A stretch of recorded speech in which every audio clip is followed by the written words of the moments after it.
Good afternoon, morning. It's your Main Ret reporting live from Comicon. We're here to go and basically just make trouble and talk to some people that I think are cool. Let's go.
Yo, you got diced by Golf.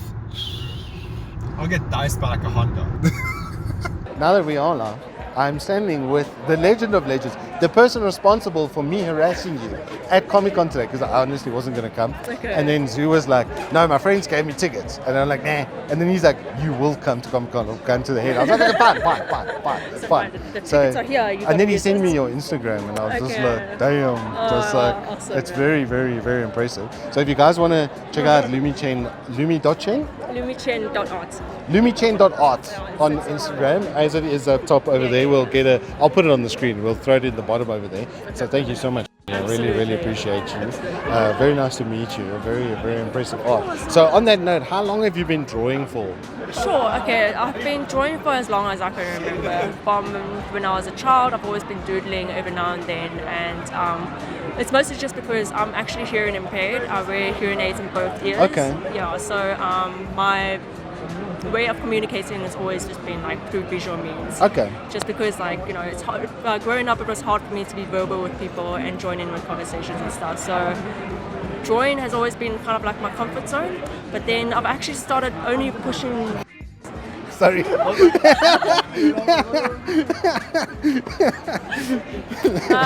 I've only started actually been pushing my own style and everything, kind of like just after COVID, because I was just like joining in on challenges like in Turbo and everything. And then my husband, he was the one who said to me, you should stop putting your stuff out there, see what like people like, and you know, to see how you can find the connection with all that stuff. So it was just after COVID when I started like pushing everything, Okay. and it's kind of just started snowballing from there. And he's also the bouncer for Lumichen, just so you guys know. So here's, he's also happens to be the bouncer. So just watch how you behave, folks. That's all I'm saying. It's my wife. And on a side note, my mom would also say that I was hearing impaired. So yeah, wow. that's So it's so we've got something in common, Hey, which is like, nice. you know, got the matching numbers. When I see someone with their own business, I ask myself, you know, what's the best tip you could give to people that want to pursue like a career in art and design? Like, what would your overall, if your one tip you wish you had earlier, kind of thing? Persistence is key. Like, you have to keep pushing, because there are many times where, you know, you're going to think, you push out a piece of artwork. Well, in my experience, I pushed out a piece of artwork and then I don't get a lot of feedback on it, and I'm just thinking, okay, this is for nothing. And then, well, the problem is that, you know, you've got to keep pushing, keep finding what you enjoy. And the most important thing is like finding what you enjoy. You've got to make sure you are loving what you do, regardless of whether you get good feedback or bad feedback or no feedback at all. So, so I think the most important thing is actually like just Me, Hagrid. pushing through, doing what you do, and the people who will connect with you, they will come. Who resonate. What's most important for pushing your own art art and everything, you need to find your own voice to express yourself to the people, and then you find your own crowd. Don't look at what other people are doing, because they are finding their own voice. You're gonna find your own. So just keep pushing it, and it's like your own fingerprint. It's Exactly. unique to you. It's Exactly. very. I think that's very, very solid advice. They does sell one-offs as well on Lumichen.art. So if you're looking for, do you do commission pieces? I actually? do commission Oh, there we pieces. go. So if you're looking for something cool in your niche, Lumichen.art. Next time on Ultra Claw Z. As you all know, bad financial decisions start with a flip book. This is my boy Zoo, flipper legend, been helping me out with some filming. Now you know who's holding the camera. So if it's too much shaky cam, you know to blame as well. Every time we walk past Jay, his neck snaps. Good afternoon. Morning. Hello, how are you? I'm good, and you? Whose pink AC Cobra is this? This is HX Customs one, but we have a competition currently where you can actually win one. The pink, you can win a pink Cobra at Comicon. No, you cannot win the pink one. Yeah, The but pink this one is- is, yeah, it's our boss's, His license. So your boss has a pink AC Cobra. his wife. Oh damn. Okay. Yeah, No, dude, this thing's flipping awesome. yeah, but the red one is like exactly the same. It's just red. Okay. So More you- manly color for us, you know. Yeah, yeah, exactly. But this is beautiful. You want to see the engine? Yeah, please. What was it 4 to 5 liter? Yep. Dude, even the engine is pink, bro. Yes, of course I went for the cars first at Comic Con. What do you expect? No, this is dope, dude. And even the lights, if you can want to look here. The So- lights is also Scott. So I spoke to your boss ahead of time. Yeah. She told me $20 I can take it. No, I've got cash on hand. no. I tried, Chad. I tried. How you doing? How you doing? Are you well? Can't complain. Is he getting cooked? He's about to. He's about. We are live with Savage Panda. Getting cooked. No. Getting cooked right now.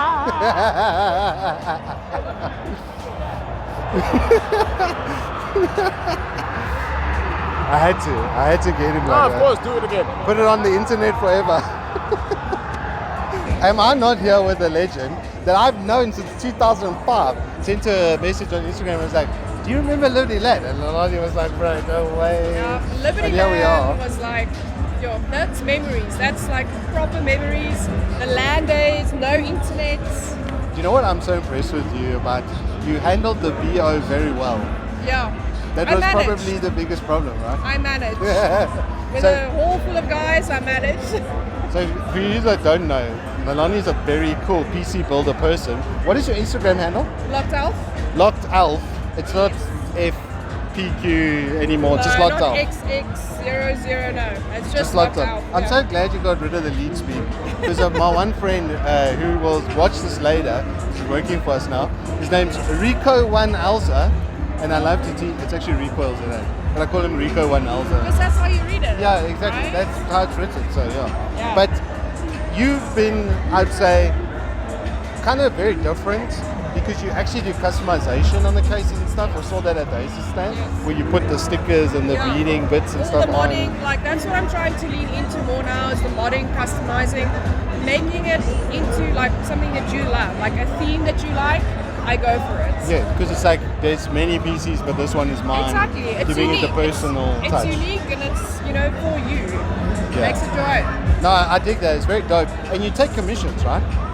I do on the DL. On the but DL. I do. Am I exposing? We can cut it out. No, it's fine. It's fine. Like I am looking at doing commissions going forward Okay. because like there's been a lot of interest with the builds being at ASUS and they're like, oh, I love this. Where can I buy it? And they're like, oh no, it's custom modded. I am taking commissions. It's just the time frames sometimes a little bit difficult. Work life gets in the way. But hopefully I can get to focus on it more in the future. So it's definitely a possibility. Okay, so just harass her enough is basically what she's saying. I didn't say that, it's what she said. I was just standing here when she What said you it. said. Yeah, exactly.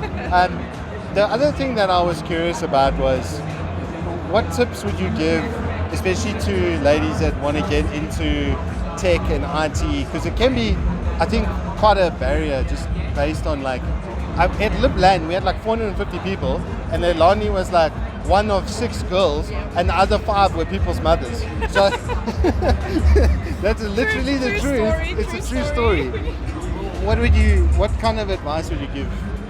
I mean, I know it's very difficult for women to just push through the boundaries, and we're still seeing that it's a very male-dominated industry. So, I mean, just go for it. Start small. If you're scared, message me, DM me. I'll tell you where to start, how you can get going. You know, just start touching on small things. Look at your PC, open it up, dig inside. You know, watch some YouTube videos, and Just don't use a spade when you dig. just don't use this. Yeah, that's probably a good. Don't short something, don't Yeah. mess liquids on it. I guess that's the main thing. But just start, even if it's something small, you know, and do with what you have. If you have a PC at home, like I said, open it up, look inside, play around, see how you can begin to understand it. It's almost like a puzzle. And from there, you can grow into many other different tech spaces, whether it's development, gaming, all those other types of things that come with PC building. And for me, the modding, I know there's a lot of ladies who want to start doing that as well. Start small. Grab something you have at home and see what you can do with it. Change it up, paint it, stick it. whatever you want Decoupage to- the PC. Decoupage, that's actually a very good idea. Decoupage your PC. I don't There we know if temps would My handle mom that does. well. My mom does decoupage, so that's how I know. So that's very good. A very cool idea. I just don't know if temperatures would hold up, but Yeah, I mean, insulation. Go crazy. It's a bit just of- try. You know, yeah. you have to try. And you never know. You could just be dyeing your hair pink one day and being very cool and building PCs. Well, I didn't say that. You know. Yeah. So No, but thank you. You're a legend. of course. It's good to see you. It's good to see you too. We'll see you on and the flip side. We will. We will. Thank you so much. Now, as we observe the sound engineer in his natural habitat, we notice that he passes the time with Candy Crush. He's probably on level 8,000, like a mom. I like the shirt though. I Thank like you, it. mate. Maybe one less button. From Just the for bottom us. or the top? Okay. Okay, are we live?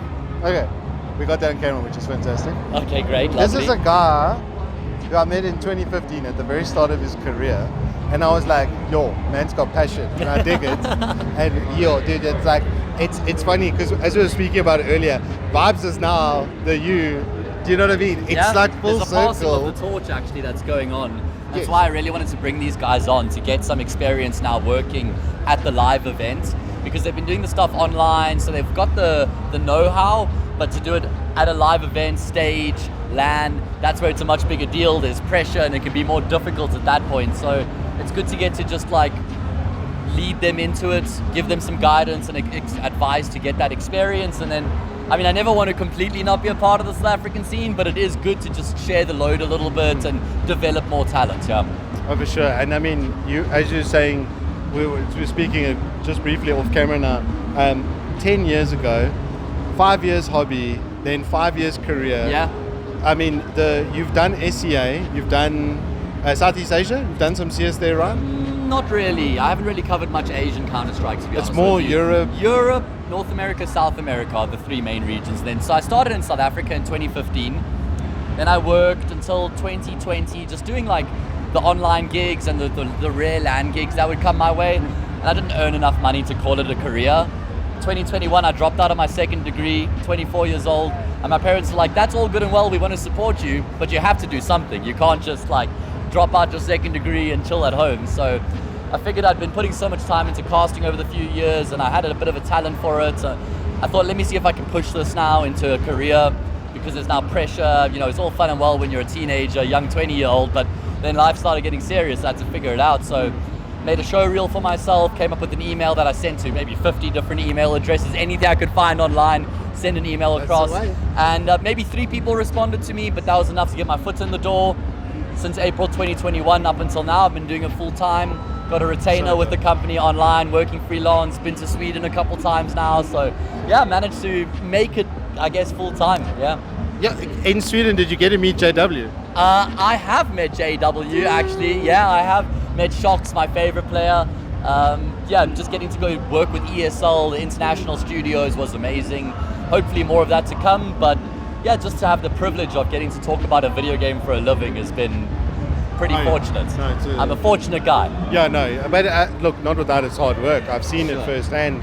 I mean, those guys don't know what the events were like back in the day. I know. It was like us with a laptop and 2 mics, maybe a headset. I still shared. remember the CRT monitors being carried into the dungeon there at Rage. And it would be nothing like the setup like this, you know, it was like those orange tables, the castles had their normal headsets, no professional mics, but it was for the love of the game, right? That's all that it was about, was the passion. That's what the South African scene's been built on, is passion alone. Yeah, because the ROI, I mean, it's just... It's negative. It's negative, exactly, Yeah. exactly. Yeah. Going now, I mean, 10 years doing the same role, you know, kind of thing, and basically a third of your adult life has been dedicated to this. What tips and tricks would you give to people that are looking to get into it and get a start? I think it's really important to just always be open to learning from the people that are around you. I'd say that was one of the ways that I'd kind of developed early on, was asking a lot of questions and not being afraid of going up to people. You can't be afraid of rejection. That's one of the key things that holds most people back, is that they're too scared to put themselves out there because of what that might come of that. Yeah. So you have to be confident and comfortable enough to say, okay, I might get shut down, but eventually somebody might give me that opportunity. And so I had to toil and work really hard to sometimes get my gigs. You have to remain consistent. There were many times where I felt like I maybe didn't get an opportunity I deserved, but instead of being a victim, I just said, okay, well, let me work harder and not give them a chance to say no next time, you know, just keep showing up. So discipline, consistency, and no fear of rejection, and none of those require talent. Not a single one of those traits requires you to be a natural at that point. Anyone can develop those traits with consistency and hard work. So I'd say that's the main foundation. Never be scared of rejection, stay consistent, and work on your craft. Always go back and watch back what you've done. Figure out key points where you'd like to improve, isolate those, and then focus on them when you work on it again in the future. 100%. I'd say that, I mean, I'd have to think about it some more, but off the top of my head, those are probably the first things that come to mind. That is not a small amount of advice in the South African environment. That persistence is key, you know, Yes. not to, as you say, just kind of give up at the first. It's so easy to. area. It's Yeah, very yeah. easy to give up, No. because everything, the odds are stacked against us. Because none of us saw this coming. No. Esports, even if we think about the big tournaments in 2015, what they look like compared to now, Yeah. internationally, like, dude, that's It's crazy. I'm still to see. jealous you got to meet JW. Is he a funny guy? Like, He's a very Swedish demeanor. If you don't know him, he won't give you very much. So I was more like the fanboy going up to me. He's like, oh, another one kind of thing. So I'd say that was more the attitude around it, to be fair. But it was cool to. We actually just so played. funny. I was coaching the Energy team in 2018 that played against Fnatic on stage at an international event. So not only have I met him, I was the coach, but we still competed against Fnatic. So I've kind of competed against JW. Dude, we lost 13-1, but don't have to worry about that part. whole wonder child, bro. Exactly. Dude, it's so dope. Yeah. Anyway, Matt, before I take up your whole day, thank you. No problem. You're a flippin' Good to legend. catch up with you again, You too, Mr. man. WookiE XXXL. You see this guy? People in the watching. What? This guy is the one that's been dealing with all your rubbish while you're shouting at him on VS Gaming. Okay? This is the guy, and he's a nice guy. But also, he knows kung fu. Well, actually, what do you study? Kickboxing and taekwondo. Kickboxing. Yeah. So literally, he's like 6'1", and he does the box kicking. Do you speak English? No, I don't, sorry. The mooring with the feet in Absolute legend. and the under. Absolute legend, and anytime I can pull someone from the back end into the light, this is Greensoup, and him and Josh have been gallivanting, I would say. It's probably the... You're working all across the world, eh? Literally. Yeah. Just got back from EWC, Dubai. Huh? Riyadh, actually. Is it Riyadh? Saudi, bro. It's the same. It's all the same. That's right. It's in the desert and it's hot. It's flipping hot. It's flipping hot. Lots of camels. Yes. Yeah. Nice cars, though. Nice bro. Yeah. I heard Ferraris are like Beamers there. Like dime a dozen. Yeah, it's just like... I heard also they've got, in the shopping center, they have marble floor parking. I think that's a bit excessive. I heard there was those. I know that there's shopping. Anyway, Yeah. Will Yap forever. Legend. Throw gang signs. Close enough. So if you want to just be a little bit unhinged and spend basically a second-hand car, 140,000 Rand, on a laptop, the Titan can facilitate that for you. It's got a dragon inlay next to the glass touchpad, as per usual, with the standard Titan quality. They've gone with the chiclet again to keep it as thin as possible, but 5090, 96 gigs of RAM on this unit. It's the Ultra 9285 HX. It's a 24 core processor inside of a 4K 120Hz monitor. Yeah, if you want to bankrupt yourself, MSI is a great way to do that. Now, if you want to be a lot more reserved and realistic, the Crossair series is back. This is the first time it's come back in a new chassis. I think probably it was out of action for about 3 years, but the 5060s on these start at about 28,000. The 5070s start at 36K. You can get it in a 16 and an 18 inch. I'm doing 16 by 10 monitors, 240 Hz refresh rate on them as well, which is really nice. 16 gig RAM, so you could probably want to bump that up to 32, but a lot more bang for buck centric. And you can purchase extra year of warranty for 1,500. So 2-year warranty. It is a little bit of a setback maybe compared to other units, but these Crosshairs have always been really solid notebooks. So something that we all should be very excited for in South Africa right now is the new line of GPUs and motherboards from ASUS. It's coming through under the Prime Gaming. They're kind of moving away from TUF and they're doing everything under Prime Gaming. It's the same kind of card and level functionally, but the price point is going to be super, super aggressive. And then of course ASUS quality. It's got all of that, like the automated line behind it. It's the only fully automated production facility for GPUs in the world, and they are demoing it now at Comicon, and I'm super excited about it. The motherboards and the graphics cards are going to be chef's kiss. So this is just an example of why I'm so excited for this build. As you can see, there's 3 8-pins. This is a 9070 XT. This card only draws at max about 300 watts. That is wildly overkill amount of power delivery, and it's got pass-through cooling, and it's got a full aluminium backplate. High five! Great!